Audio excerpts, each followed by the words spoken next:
And I think the devil's job is to try to figure out in your life and in my life and in the lives of these students, what can I put in big, bold letters across the top of their story that will mislead them away from their ministry and away from their purpose and away from the real meaning of life.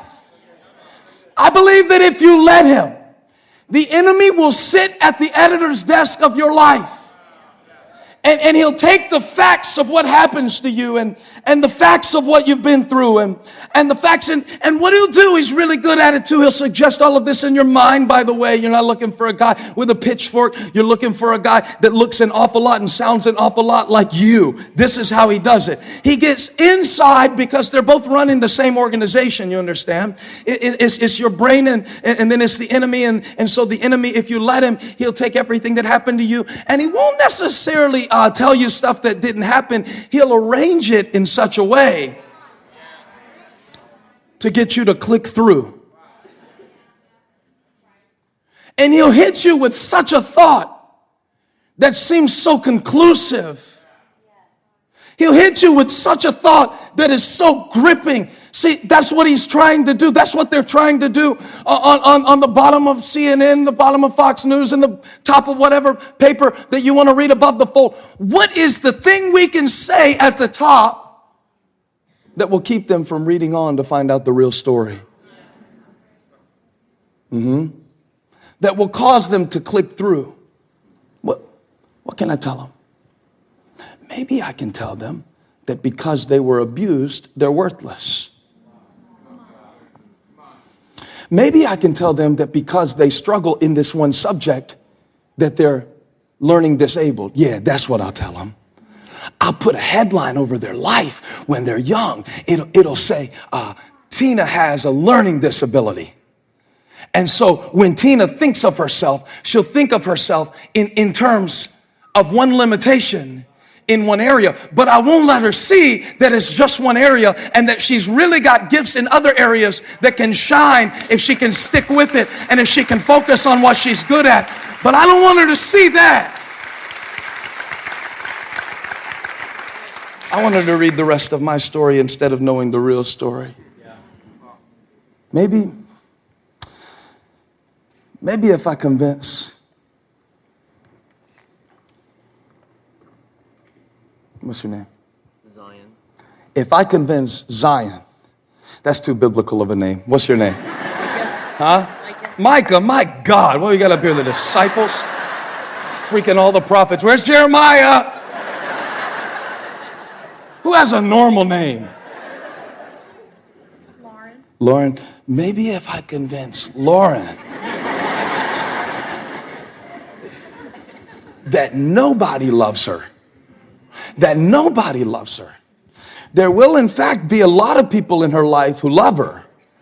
But if I can put her loneliness as the headline over her life, I can get her to do things to try to experience the semblance of love that will keep her from ever really understanding the substance of it.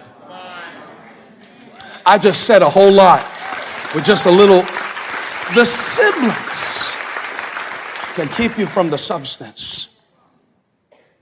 Maybe I can convince them that they're an addict, and then maybe they'll think they have no control. And then maybe they'll think that they're not accountable for their actions because it's just who they are, because it's who their dad was. Maybe then I can convince him that he'll never be a good dad because he never had a good dad. Maybe I can take the fact that his dad walked out when he was 7, and if I print that big enough and say it often enough and drop it off at his doorstep every day as a reminder, maybe then but the devil is a liar. See, here's what I found out. Here's what the Charlotte Observer taught me. Here's what I learned from Huffington Post, and here's what I learned from Joseph. You don't get to control your story, but you do get to choose your headlines. You don't get to select the script of your story. Ask Joseph. He wouldn't have chosen to be thrown into a pit by his brothers when he was 17 years old. He wouldn't have chosen to be falsely accused of rape and thrown into a prison as a reward for his excellent strategic management of Potiphar's house. Yet all of these things happened, and all of these things were traumatic, but they were not defining. Just because it happened doesn't mean it has to make the headlines. The one who writes the story is not the one who chooses the headlines. And you know, life is going to put some stuff in your story that you wish you could change, and some stuff in your story that you didn't choose. And yet Joseph, with a rape charge, false imprisonment, near death at the hands of his brothers, at the end of it all, as he is publishing the proclamation of what his life has been all about, has the editorial authority to look at everything that he's been through and see all of those events that could have marked him, and in many ways probably did shape him, and I'm sure pained him greatly. But when he said at the end of it all, that you meant it for evil, and if you were writing my story, you would have had me as a slave, but I'm not a slave. And if you were writing my story, you would have had me as an arrogant 17-year-old who didn't know any better than to keep his dreams to himself. But I've changed from that. And if you were writing my story, and if life were writing my story, I'd be a victim. But I refuse to let what happened to me when I was 17 be the headline of my life when I'm 30. And I refuse to let the divorce that I went through when I was 30 define me when I'm 40. And I refuse to let the parenting mistake that I made when I was 40 define me when I'm 50. See, in other words, I'm not just allowing life to write my headlines. Now, things can happen to me, but there's a big difference between what happens to me and what I headline. I'm trying to say, and maybe I should just say it because I'm afraid it won't come across if I don't put it this plainly. You are not the author, but you are the editor. You are not the author, but you are the editor. Now that's a different relationship. I write books. I just finished my 4th book. Guess what the editor does not do in the role that he has? He doesn't determine what the book is about. And in the same way, I don't believe God has really called us to determine what our life is about. I think he's already given us that. I think Joseph illustrates it clearly. He said, I was put here. In fact, he uses a word. He says, I was sent here to save lives. I was sent here. What kind of way would that be to go back to school next week? I was sent here. I know, devil, you're trying to tell me that the reason I'm at this new school is because my parents suck and they never should have moved and I was happier in Ohio. And I know you're trying to tell me that. That's fine. That's fine. You can tell me that. You can suggest that. But I ultimately get to decide the reason I'm here. And I choose to see it that I was sent. That I was sent.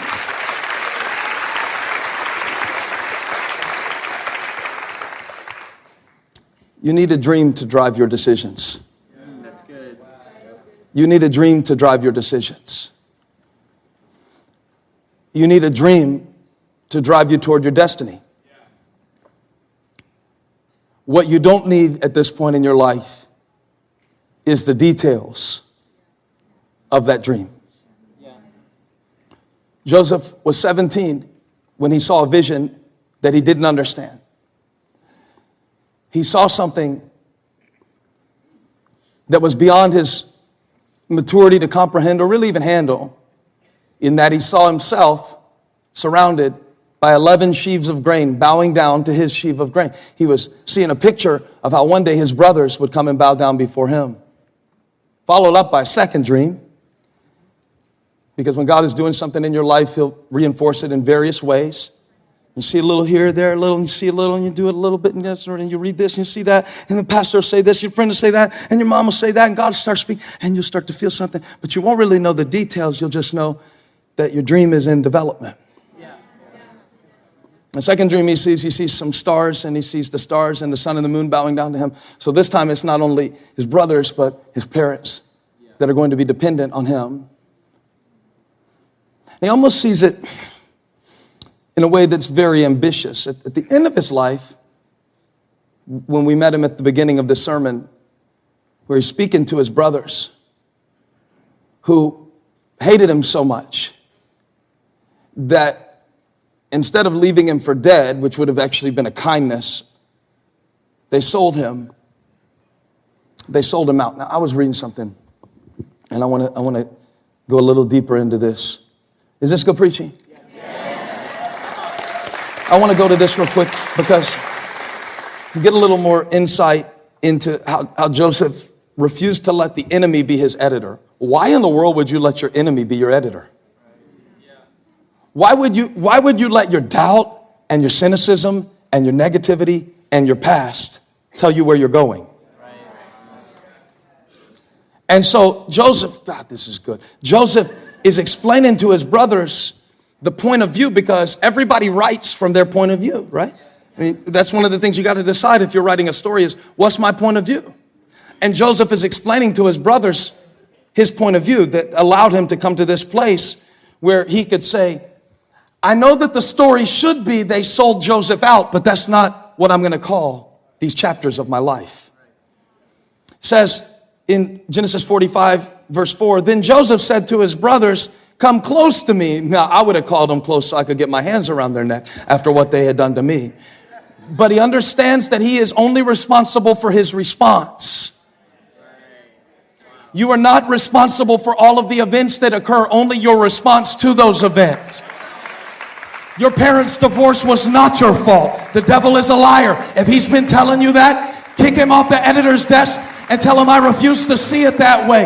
That's the wrong lens. That can't be true. That is not God. But he said, I am your brother Joseph, the one, watch this, you sold into Egypt. You got it? You sold. And that's the headline. Joseph's brothers sell him as a slave. Cruel brothers sell cocky kid with the colorful coat, I don't know, as a slave into Egypt. That's the headline. That's the clickbait.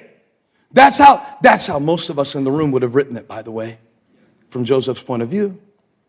You sold me. He says it. It happened. You sold me. You did it. It happened. You sold me into Egypt. Now, don't be distressed.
And don't be angry with yourselves for selling me here, because it was to save lives that God sent me. Now, we've got two possible headlines here that we can choose from.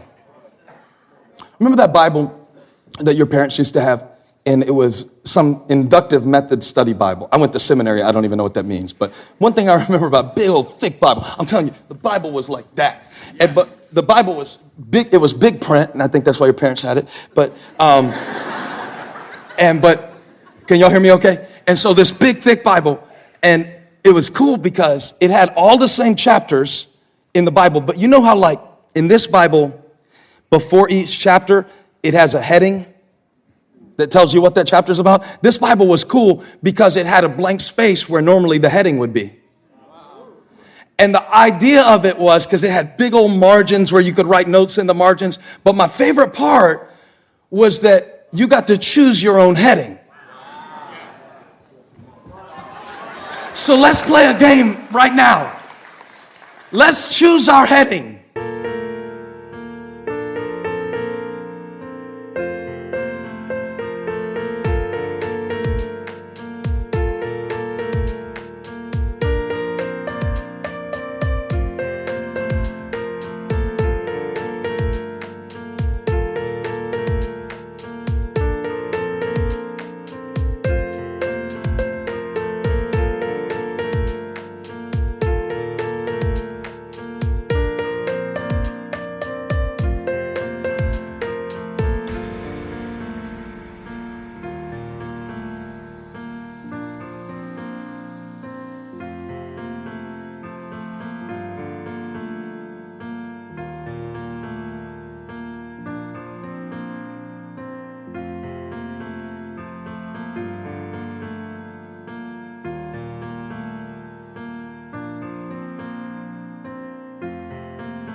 For Genesis 45, we're just going to do 2 verses. We can't do a whole chapter right now, but I'll just get you started. And maybe this will give you a new way to look at your life. And maybe this will get you a new way to look at bankruptcy. And maybe this will get you a new way to look at the child that you didn't plan to have, but you had them and you're a little older and you thought you were going to be. And maybe this will give you a new way to plan for the thing that you flunked and the thing that you failed at and the thing that embarrassed you. Maybe, just maybe. In Genesis 45:4, it said, you sold me. In Genesis 45:5, it said, God sent me. Same event, different headline.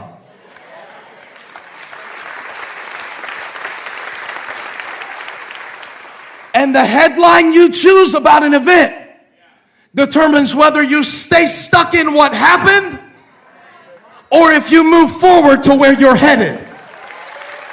Wow. I don't write my headlines about what happened. I write my headline based on where I'm headed. That's why it's called a headline, because I'm headed somewhere. I have a dream.